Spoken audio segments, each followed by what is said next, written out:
Greetings, greetings, greetings. Welcome back to Rebirth the Body channel, where we are discussing everything mental health. I hope that you are feeling amazing. And if not, I hope that you are actively finding ways to feel better. Welcome to the best days of your life, loved one.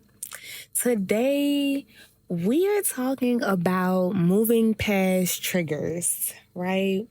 And we understand triggers to be a reminder of a traumatic experience or a traumatic event, and to be triggered it can cause a lot of different impacts on us emotionally, physically, and spiritually. So today we're talking about finding ways to handle when triggered. And so it's important that we know what our triggers are and why we feel that way, okay? And one trigger that I noticed early on with myself was being triggered about situations that reminded me of me and my dad relationship, or lack of relationship, if you will. And me understanding that that was a trigger for me, and how that trigger was showing up in intimate relationships with others, and also showing up in just personal situations. So it's important that we understand the root causes of our triggers so that we're able to process and move past them, which we do understand can take time. So we be patient with ourselves, we give grace to ourselves, and we have faith that we will be able to change, okay? So the trigger can be an individual, it can be a circumstance, it can be a particular challenge, it can be a thought that creates strong inner emotions that can be combined with flashbacks or memories, right? And so for me, just to give an example of what a flashback can feel like when being triggered. And so for me, I once was having someone to just, simply tell me that they were coming. Like, okay, I'm on the way here. I'm on the way to this place. I'll be there in 5 minutes. And then hours pass. And it's like, well, where are you? You haven't arrived here. For me, I can easily see on the surface thing, like, I'm so angry, I'm so upset that this person promised to be here at a certain time and they're not. Okay, and then I have to understand the flashback that comes, right? And the flashback may be me as a child waiting for my dad to show up, and he never comes. He just never comes. He never calls. He just doesn't show up, right? No call, no show. And this can be very traumatizing. The flashback can make the current situation seem 10 times worse than what it actually is. So on the surface, yes, I'm upset that the person didn't show up. But now being upset, the feeling of anger has expanded because of the flashbacks of traumatic childhood experiences with my father coming back to the surface. And this is why it's important to acknowledge and recognize the trigger, And when you're having that feeling currently, you're in the midst of feeling triggered, stop. You want to pause. You want to take a deep breath so that you can acknowledge what is actually happening in the present moment. It's very easy for us to become triggered. It's very easy because most of us have these feelings that are trapped inside, right? These feelings of sadness, of worry and fear trapped inside the body. So as soon as something happens, we're instantly having flashbacks of those traumatic experiences. Those sad memories resurface. So the reason why we're stopping, we're pausing to take a deep breath is to allow for the body's relaxation response and calmness to overpower in the nervous system. We have to remind ourselves that we're okay, that we're safe, that we're calm, right? Validate your feelings. Acknowledge them, identify them, name them, label the experience, right? When my dad did those things to me, when he didn't show up when he was supposed to, when he said he would, I felt betrayed.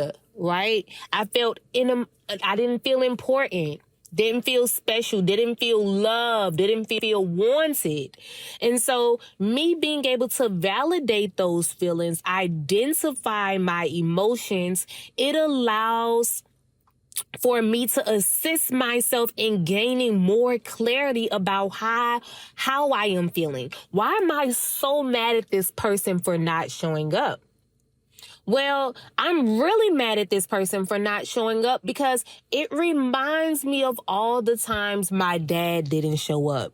It reminds me of all the times that he made me feel lonely. He made me feel unimportant, unloved, right? So now it's important for me to validate my feelings, for me to understand that my feelings are important, that I'm important, right? At that present moment of being triggered, you want to become your best friend.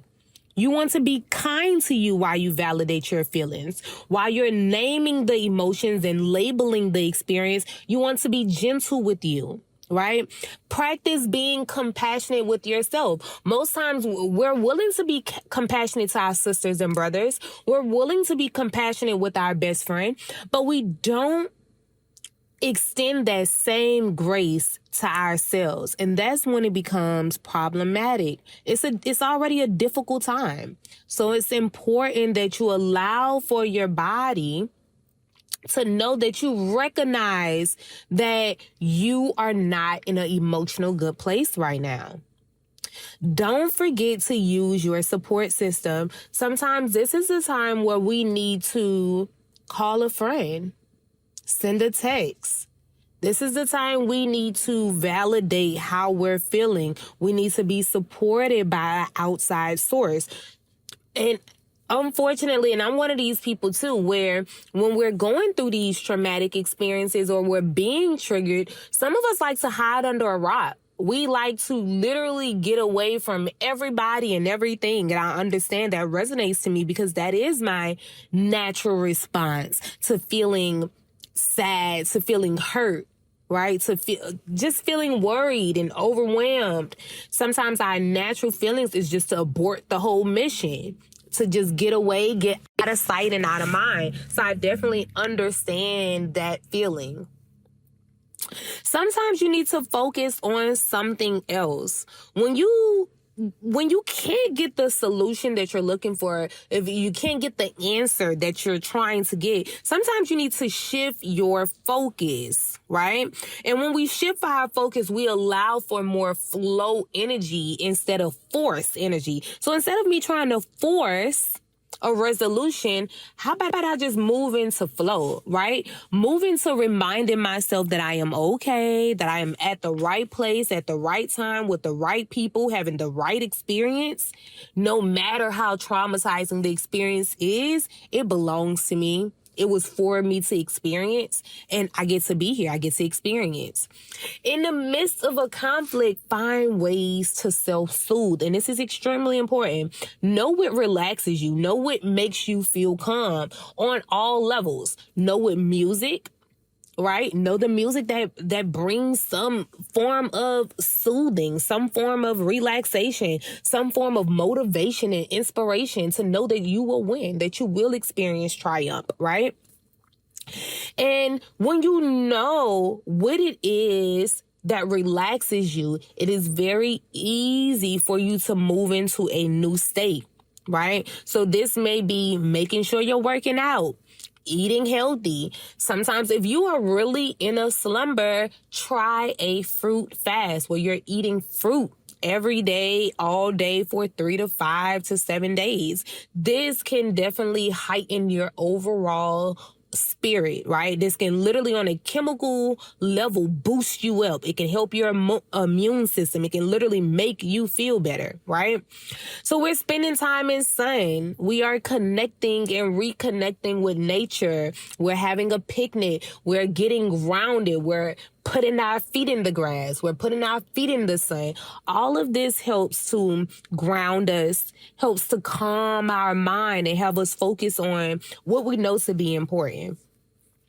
So every day we are taking little steps to self-soothe us, to help us to feel better, to relax us, to calm us, and to remind us we're exactly where we are supposed to be. Welcome to the best days of your life, loved one.